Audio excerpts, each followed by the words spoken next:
Hi guys, today we're reading chapter 4 in Charlotte's Web. It's called Loneliness. Now, if you notice, chapter 4 has Roman numerals. There's a capital I and a capital V. But in Roman numerals, the I is a 1 and the V stands for 5. But wait a second, how could chapter 4 be a 1 and a 5? That's 6. Well, here's how it works with Roman numerals. Because the V or the 5 is right here, there's 1 before it. So think about it. What's 1 before 5? 4. So this is chapter 4, Loneliness. The next day was rainy and dark. Rain fell on the roof of the barn and dripped steadily from the eaves. Rain fell in the barnyard and ran crooked courses down into the lane where thistles and pigweed grew. Rain splattered against Mrs. Zuckerman's kitchen windows and came gushing out of the downspouts. Rain fell on the backs of the sheep as they grazed in the meadow. When the sheep tired of standing in the rain, they walked slowly up the lane and into the fold. Rain upset Wilbur's plans. Wilbur had planned to go out this day and dig a new hole in his yard. He had other plans too. His plans for the day went something like this.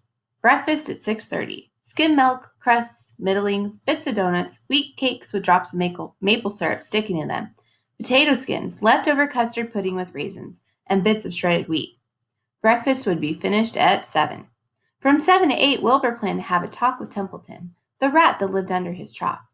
Talking with Templeton was not the most interesting occupation in the world, but it was better than nothing. From 8 to 9, Wilbur planned to take a nap outdoors in the sun.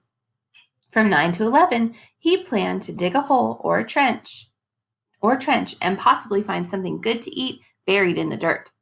From 11 to 12, he planned to stand still and watch flies on the boards, watch bees in the clover, and watch swallows in the air. 12 o'clock, lunchtime. Middlings, warm water, apple parings, meat gravy, carrot scrapings, meat scraps, stale hominy, and the wrapper off a package of cheese. Lunch would be over at 1. From 1 to 2, Wilbur planned to sleep. From 2 to 3, he planned to scratch itchy places by rubbing against the fence. From 3 to 4, he planned to stand perfectly still and think of what it was like to be alive and to wait for Fern. At 4 would come supper. Skim milk, provender, leftover sandwich from Lurvy's lunchbox, prune skins, a morsel of this, a bit of that, fried potatoes, marmalade drippings, a little more of this, and a little more of that, a piece of baked apple, and a scrap of upside-down cake. Wilbur had gone to sleep thinking about these plans. He awoke at 6 and saw the rain, and it seemed as though he couldn't bear it. I get everything all beautifully planned out, and it has to go and rain, he said. For a while he stood gloomily indoors. Then he walked to the door and looked out. Drops of rain struck his face. His yard was cold and wet. His trough had an inch of rainwater in it. Templeton was nowhere to be seen. Are you there, Templeton? Called Wilbur. There was no answer. Suddenly Wilbur felt lonely and friendless. One day just like another, he groaned. I'm very young, and I have no friend here in the barn, and it's going to rain all morning and all afternoon, and Fern won't come in such bad weather. Oh, honestly.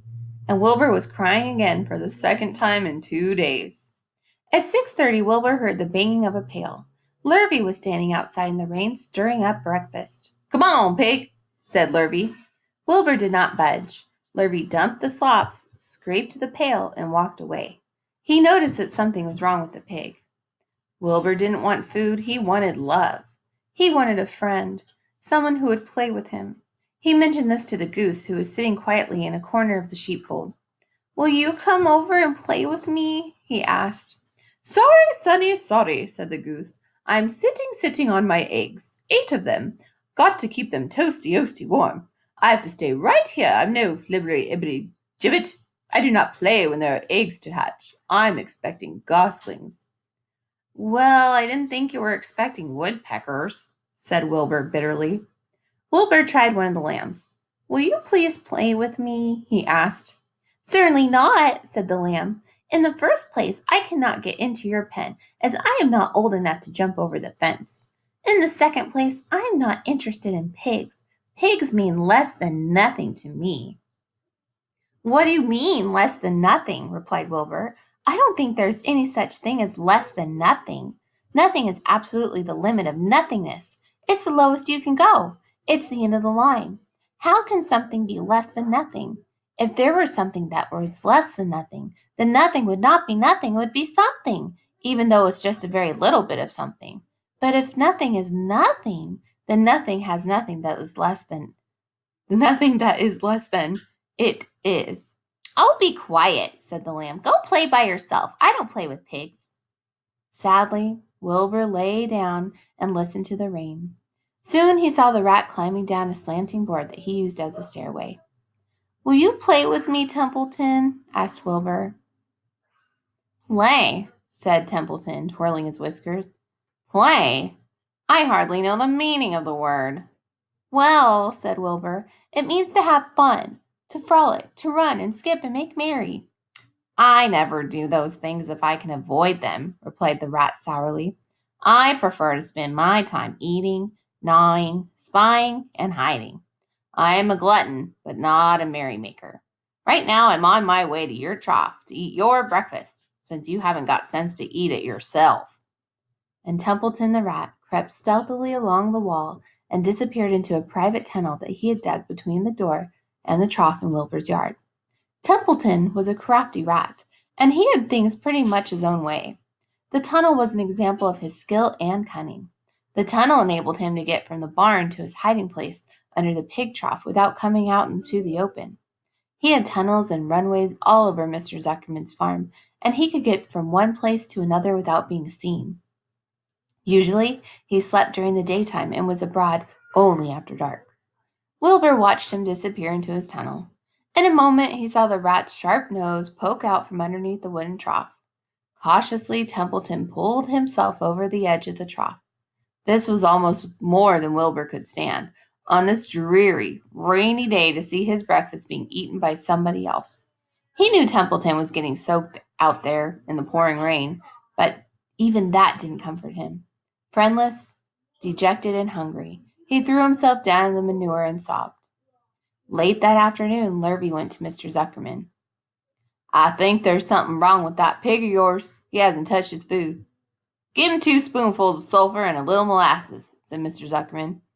Wilbur couldn't believe what was happening to him when Lurvy caught him and forced the medicine down his throat.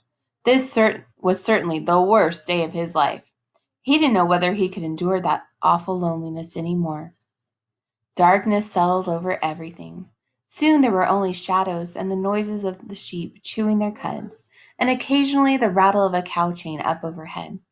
You can imagine Wilbur's surprise when, out of the darkness, came a small voice he had never heard before. It sounded rather thin, but pleasant. Do you want a friend, Wilbur? It said. I'll be a friend to you. I've watched you all day, and I like you. But I can't see you, said Wilbur, jumping to his feet. Where are you? And who are you? I'm right up here, said the voice. Go to sleep. You'll see me in the morning. And that is the end of chapter 4. Your question for today is, I would like you to make a prediction. Who do you think, based on the clues we have about the name of the book, who is talking to Wilbur? You're going to write the name of this character in our question area. I'll see you guys later. Bye.